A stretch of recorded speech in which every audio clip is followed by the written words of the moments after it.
Na po kami, iba-ibang ulam, may bulalo, may sinigang, may lechon kawali, at may Bicol Express.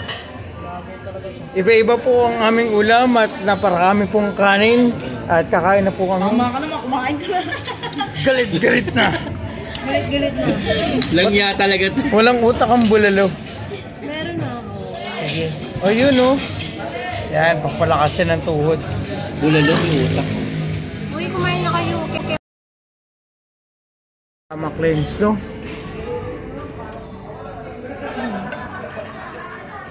Bulalo. Uy, nagbago na kulay mo. Paano nabag? Kanina medyo nangigitim siya. Hindi naman, ang putingan. Paano ba gumawa ng masarap na sauce para sa bulalo? Pero May baby ka. masarap to. I think so. Isipin mo, may calamansi, may patis. Pero mas masarap ako. 110%. naman tanong nito. Napaka-telegenic mo pala. Napaka-telegenic ko. Uy, tama na yan.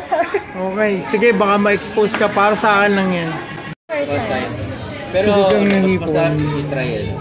May laksa. Saan ba yun? Ba't? Kuha doon, kuya.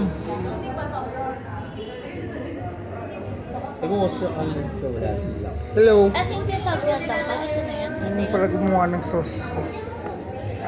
Yeah. Sauce para saan yan? Sa hipon? Sa hotdog mo.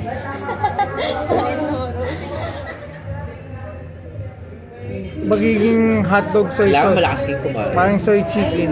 Last kumain pero yun. Oh, let's go, let's go. Kailangan lumalakas kumain. Si Kate pa rin newscaster. Kasi bro. Eh di ba nga paabot ng pagkain? Or let's eat. Iba pala yung ano ni Kate. Chara. Ay, Obierto to.